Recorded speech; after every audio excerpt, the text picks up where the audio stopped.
वो स्त्री कौन थी? सितंबर का महीना था। काली अंधेरी रात थी। धीरे धीरे से हवा की ठंडी लहरें आ रही थी। आकाश में बिजली चमक रही थी।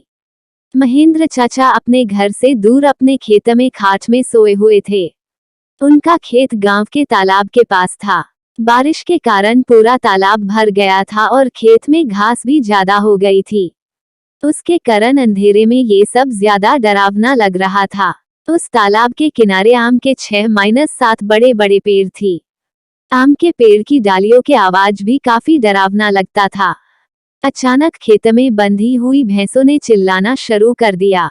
महेंद्र चाचा को पता ही नहीं चल रहा थी कि आखिर यह भैंसें ऐसा क्यों कर रही है।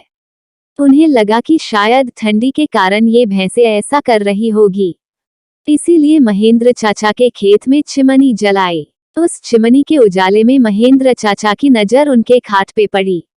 उन्होंने देखा कि एक स्त्री उनकी खाट पे बैठी है। ये देखकर उनका शरीर डर के मारे कांपने लगा। उसी वक्त आकाश में बिजली का तेज झटका हुआ। वैसे तो महेंद्र चाचा बहादुर थे, लेकिन आज उन्हें भी थोड़ा डर लग रहा था।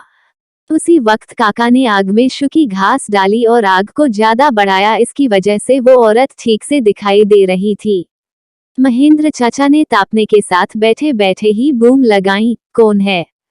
पर सामने से कोई प्रतिक्रिया नहीं मिली। इसलिए काका अचंभित रह गए। उनकी समझ में कुछ नहीं आया।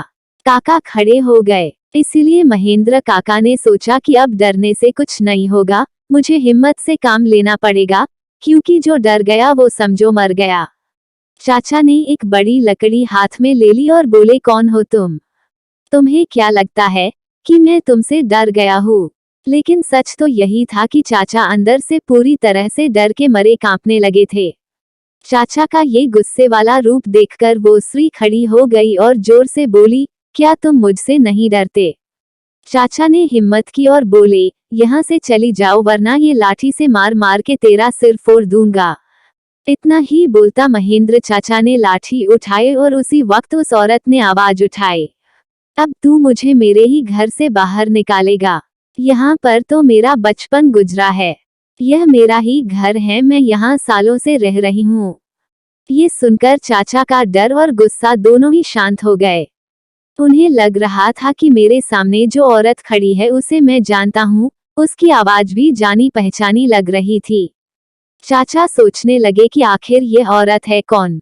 अगर मैं इस औरत को जानता हूँ तो आखिर यह इतनी भयानक और विकराल रूप में क्यों है?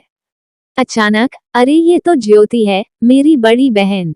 बचपन में मैं और ज्योति साथ में ही खेत में चार काटने का काम करते थे। अब महेंद्र चाचा को पूरी बात समझ में आ गई। ये ज्योति के बचपन की बात है। जब ज्योति 14 साल की थी तब इसी खेत में गांव के कुछ बच्चों के साथ खेल रही थी। दूसरे बच्चों की तरह ज्योति भी पेड़ पर चढ़कर एक डाल से दूसरे में डाल पर छलांग लगा रही थी। अचानक ज्योति जिस डाल पर बैठी थी वह डाल टूट गई और ज्योति मुंह के बल नीचे गिर गई। ये देखकर सारे बच्चे डर के मारे चिल्लाने लगे।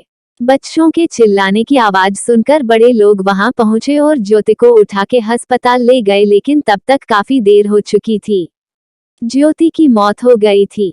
महेंद्र चाचा को ये सारी बातें याद आ गई और वह सीधा ज्योति के पास जाके रोने लगे।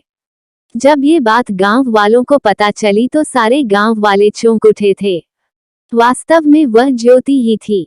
गांव के एक बड़े बुजुर्ग ने कहा कि जब ज्योति मौत हुई थी तब वो एक बच्ची थी, इसीलिए उसे बालक समझ के उसे दफनाया गया था, लेकिन वास्तव में उसका अंतिम संस्कार करने की जरूरत थी। इसीलिए ज्योति की आत्मा आज तक भटक रही है। महेंद्र चाचा ने तुरंत ही ज्योति को जहां दफनाया गया था वहां से उसे निकाला। किसकी भी हिम्मत नहीं हो रही थी कि कोई उसके पास भी जा सके। उसी वक्त ज्योति की आत्मा ने गांव वालों के सामने आके कहा कि हाँ, आपकी बात सही है, मैं मर चुकी हूँ, आप लोगों को मुझसे डरने की जरूरत नहीं है। मैं अभी भी इसी गांव की बेटी हूँ, लेकिन मैं आज दिन तक भटक रही हूँ, मुझे मुक्ति दीजिए। बाद में महेंद्र चाचा ने ज्योति के शव का अग्नि संस्कार किया और उसकी आत्मा को शांति दिलाई।